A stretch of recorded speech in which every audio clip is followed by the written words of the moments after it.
Ah, the Colosseum. Gladiators honing their skills. The crowd cheering. The blood, the sweat, the tears. The primal urge to survive and the violence that comes after. I just know I'd fit right in. As lion food most likely. Thankfully, plenty of video games can help act my deep, dark, gladiatorial fantasies. One of them is Colosseum: Road to Freedom, a 3D fighting game with some light RPG elements, developed by Artane and published by Koei in 2005. It actually came out after Shadow of Rome, another title featuring brutal gladiatorial combat. However, Capcom's behemoth focused more on the storytelling aspect, while Road to Freedom remembers that it's a game first and foremost, with a heavier emphasis on its gameplay. But can it contend against such a high-profile game made by a powerhouse of a company? It's gonna be bloody for sure, but let's see who will emerge victorious in the end. Road to Freedom's story is an expertly crafted web of deception, betrayal, and intricate plots to alter the course of history. Oh, sorry about that, I was reading Shadow of Rome's plot synopsis. Yeah, Road to Freedom barely has a story, not that it needs one per se, but it would be a welcome addition for sure. You play as a nameless nobody. You can choose your character's birthplace, former profession, religion, and path in life? None of that matters gameplay or story-wise, as you're now a slave but must fight for your life in gladiatorial games, earning the crowd's favor and enough money to pay off your debt and purchase your freedom. And that's it really, there's nothing else going on regarding the game's plot.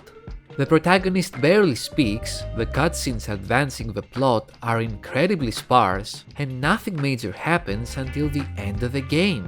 However, the game allows for multiple endings, which depend on your performance in the arena and your choices during important events in the story. And that's pretty cool, I wasn't expecting any sort of player agency, given the fact that the plot is so bare bones. Is that enough though? No, it's not. And if you wanna play this game to unveil an interesting story, you'll be greatly disappointed. Here, it's all about the gameplay, which is great for a guy like me who's not big into books, but still, I was craving for something more, something that could add more context or better justify my actions, something that could spice things up and make the whole experience a bit more interesting. When it comes to the presentation, things are so painfully average that it's infuriating. Excluding the short intro sequence, the entirety of the game takes place in 3 areas: your living quarters, the small Atelius arena, and the big boy Colosseum itself. You'd think, since this is all the game has to offer, it'd look amazingly polished and detailed.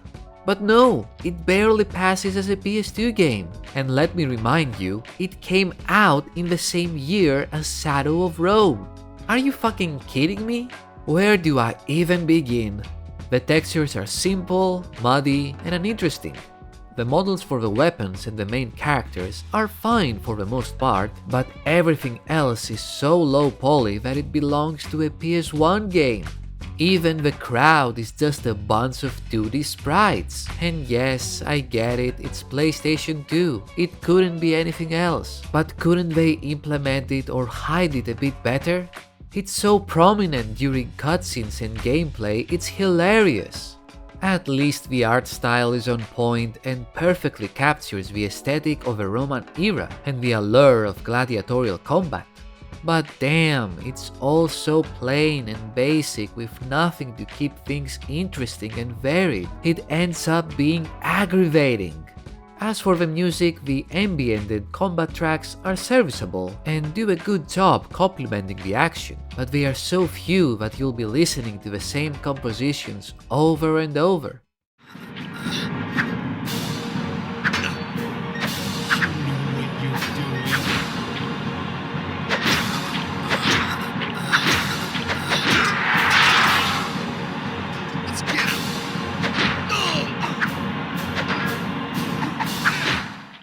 Overall, it's not a very good looking game, which annoys me to no end, because there's so little provided that there is no excuse for making it look so mediocre and underwhelming.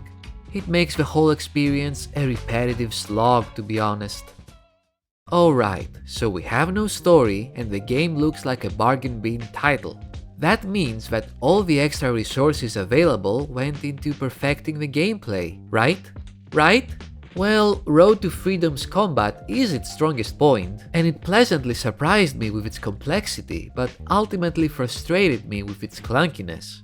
You begin the game as a lowly slave training to become a fighter, and after a few battles you are forced to kill your friend. Someone else buys you and you become a fully fledged gladiator. And now you have access to the game's incredibly lengthy and detailed tutorial.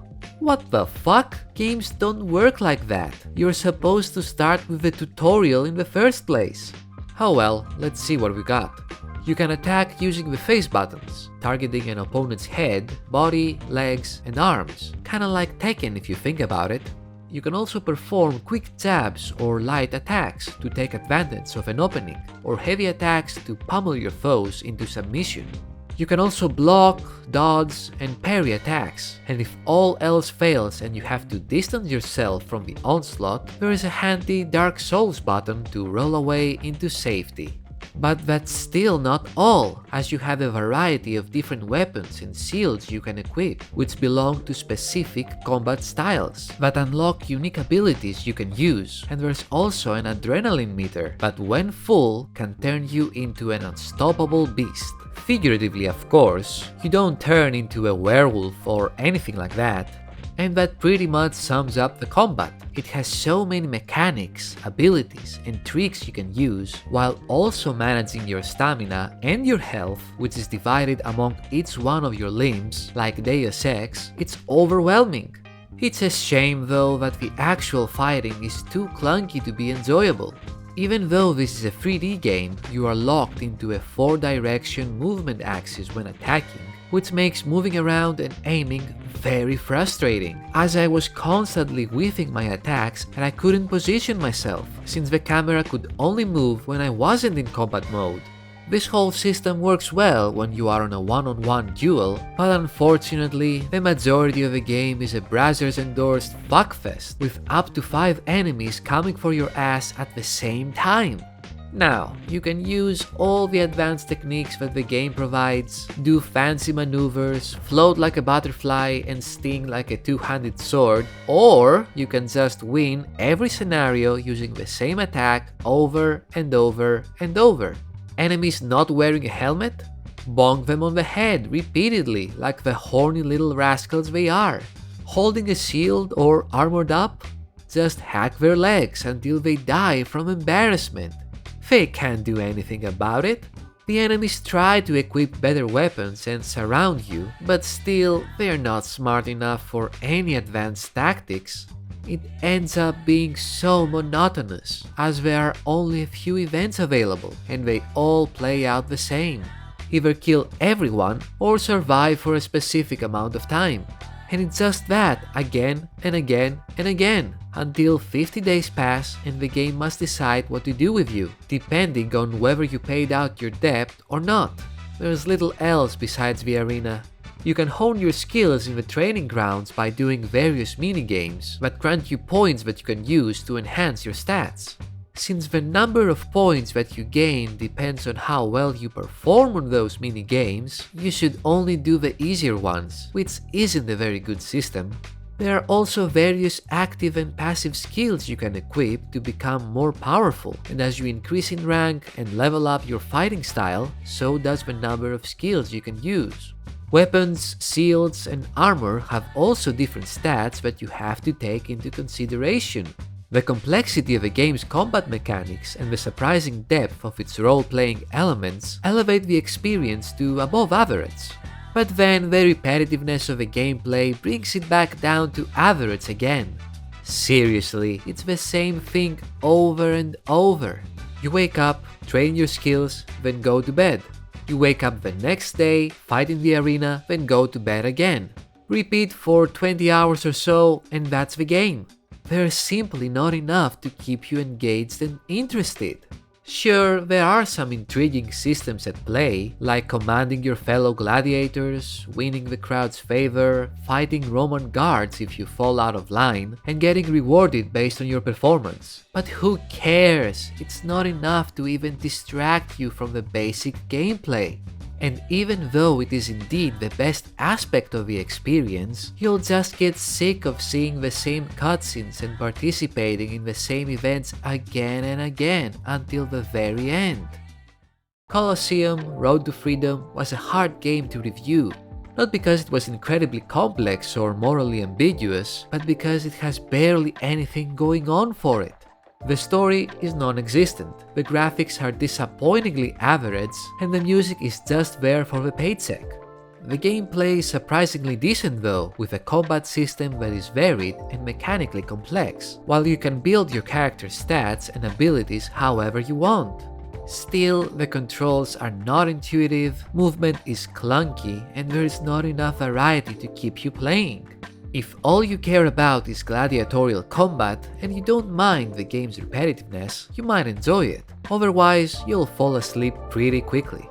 And that's all I had to say about Colosseum: Road to Freedom. Thank you very much for watching, I hope you enjoyed it. Leave a like if you did, comment your thoughts below, and subscribe for more stuff. You know how it goes. Have a great day, and until next time, take care and have fun.